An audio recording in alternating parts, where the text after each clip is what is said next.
अस्सलाम वालेकुम जी फ्रेंड्स। आज का जो हमारा टॉपिक है वो है आइसोथर्मल प्रोसेस। इसमें इंशाल्लाह रहमान हम देखेंगे कि आइसोथर्मल प्रोसेस में क्या क्या होता है और इसका हमें लास्ट पे रिजल्ट क्या मिलता है। ओके, तो आइए स्टार्ट करते हैं हमारे टॉपिक बकायदा तौर पर। बिस्मिल्लाहिर्रहमानिर्रहीम, सल्लल्लाहु अला मुहम्मद सल्लल्लाहु अलैहि व आलिहि वसल्लम।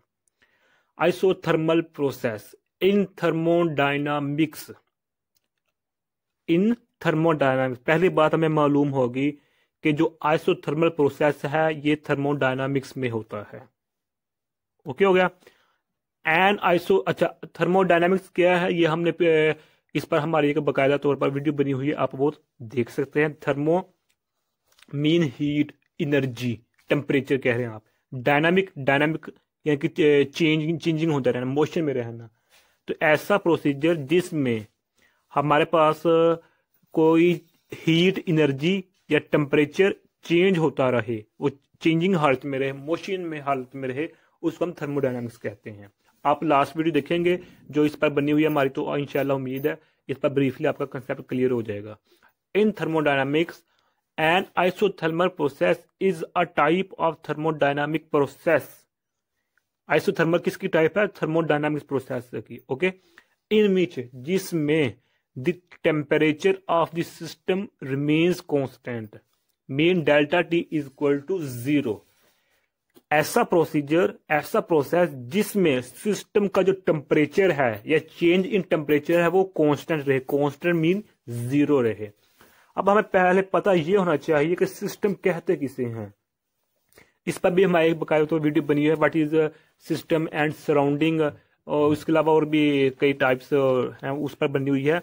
तो सिस्टम उसको कहते हैं जिस पर वर्क हो रहा हो, खवा वो किसी भी डायरेक्शन में हो रहा हो, किसी भी केस में हो रहा हो, जिस पर वर्क हो रहा है उसको हम सिस्टम कहते हैं।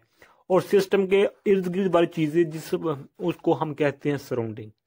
अब दोबारा अगेन सुन लीजिएगा कि ऐसा सिस्टम में जिस पर काम हो रहा हो, जिसमें हमारा टेम्परेचर कांस्टेंट रहे, temperature constant mean changing temperature constant रहे, mean delta T is equal to 0 रहे, उस प्रोसेस को हम आइसोथर्मल प्रोसेस कहते हैं।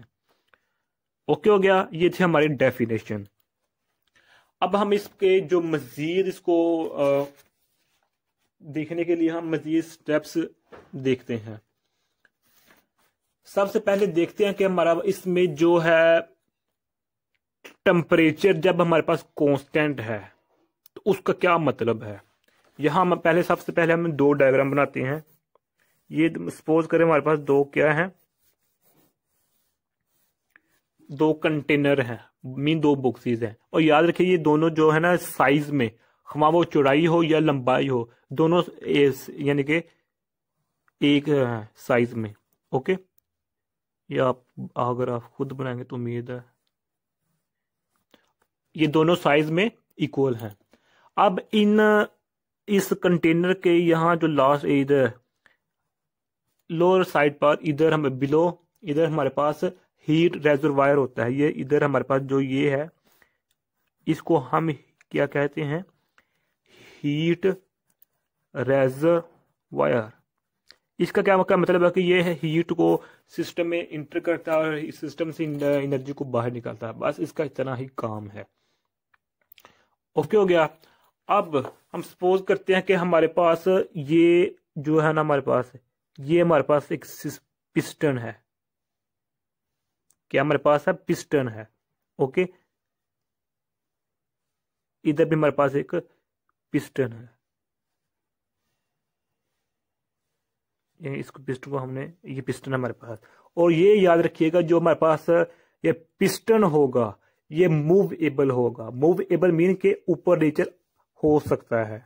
ओके, और जो हमारे पास ये वाल्स हैं कंटेनर की या बॉक्सेस की, जो वाल्स हैं ये हमारे पास जो भी वाल्स हैं ये इंसुलेटर मीडियम की होनी चाहिए।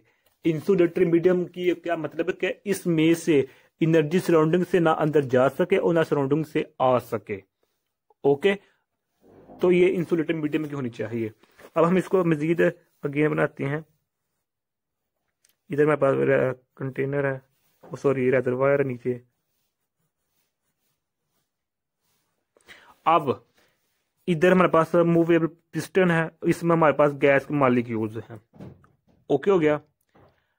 अब हम इधर दो प्रोसीजर देखते हैं। फर्स्ट देखते हैं कि आइसोथर्मल एक्सपेंशन, आइसोथर्मल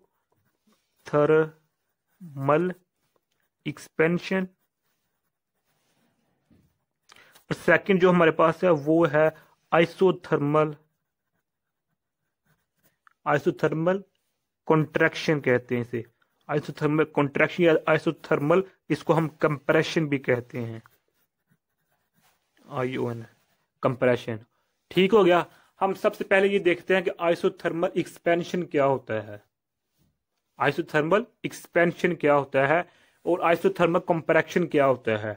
जब हम इसमें से हमारी इस रेजरवायर का क्या मतलब है, यहाँ क्या इस मीनिंग है इस रेजरवायर के, इस रेजरवायर के जरिए हमारी जो सिस्टम है इसकी एनर्जी बाहर जा सकती है और बाहर से जो एनर्जी है वो अंदर आ सकती है।